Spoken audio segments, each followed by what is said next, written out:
So, from our friend Aaron Peabody up in the Pacific Northwest, he wants to know, in your experience, what's something in the Highland wear space that has been greatly improved by technological advances over the last 15 to 20 years, and what's something that maybe has not improved, or maybe could improve?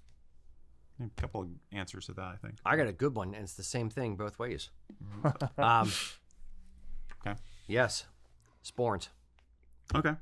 Sporns, in my mind, laser etching sporns allows for whatever design our little hearts desire, and allows more customization and a lower cost to entry. So if I said, like, when we first started playing around with designs, like the Nordic sporn you have on there, when we had our lion logo on the sporn, but I think that was actually the first one that they did. Yeah.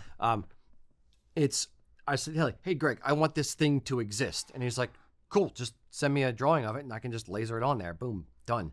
And I was like, oh, that's awesome. So the flexibility to be able to do whatever we want to do with sporn designs is really, really cool.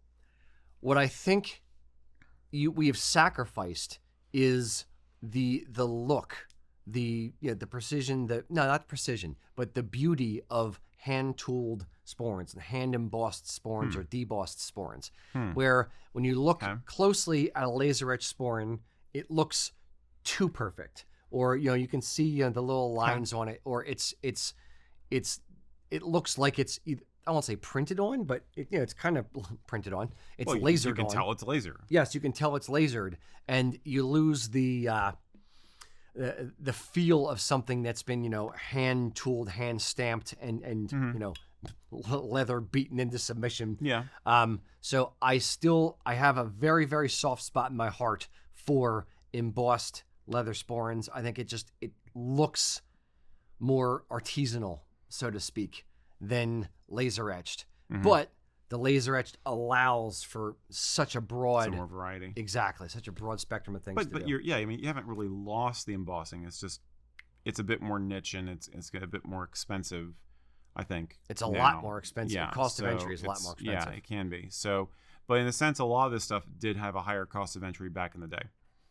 There's definitely a time where if you were middle class or blue collar class and you wanted a kilt and a sporn, I'm talking like the 50s through the 80s, it was going to be kind of crappy. Like the sporn was going to be a little more than a couple of pieces of leather and cardboard, and not really gusseted properly to hold anything even. There was some low end stuff that was just utter crap back in the day, but it was perfectly acceptable because it was what most people could afford. Okay. Okay. I disagree with. I've seen a lot of.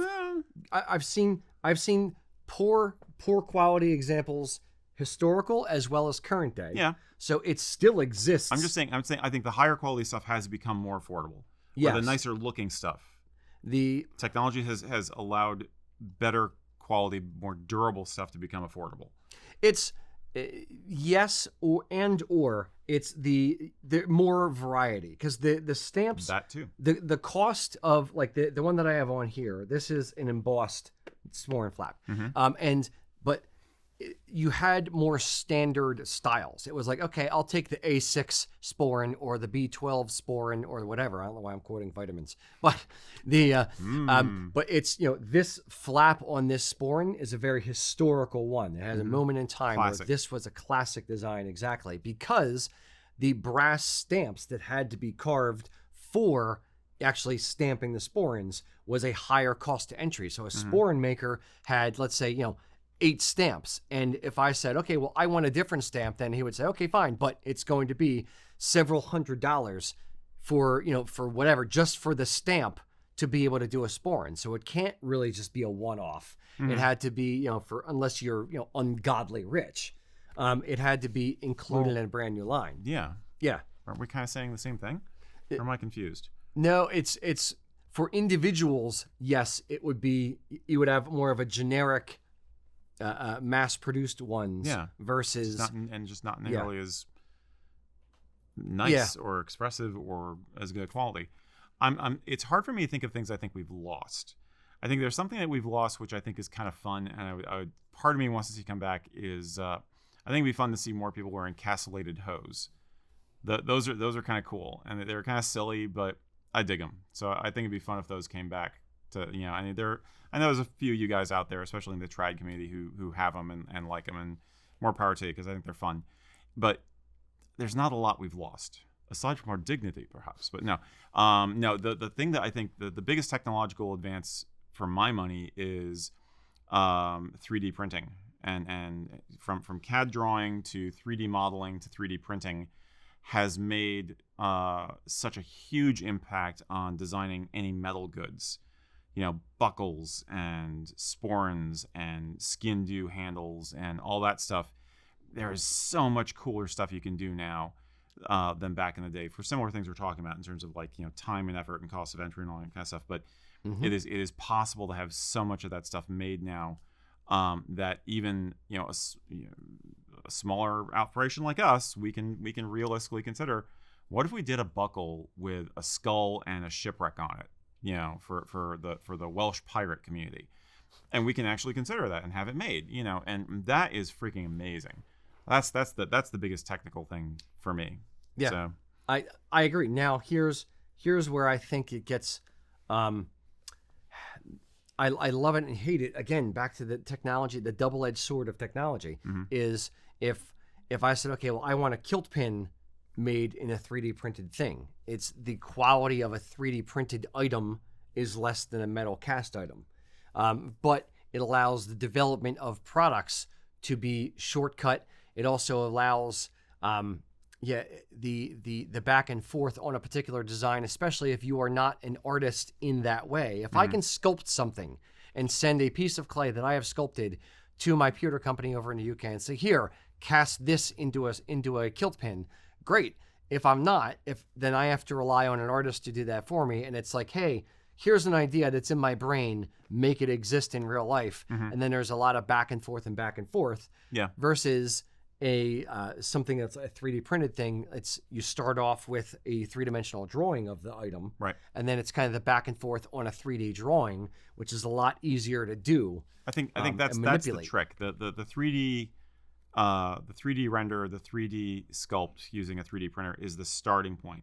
And then a qualified artist will take that to the next level. But it is more efficient for them and easier for them. It's easier to get prototypes done.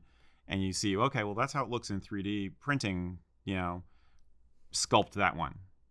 Fix those edges, smooth that out, bring this up a little more 3D by hand, and then you can really dial it in.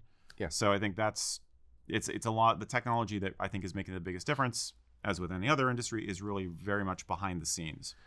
So yes, and I'll even keep springboarding off of that. The technology is only as good as the humans that are manipulating it.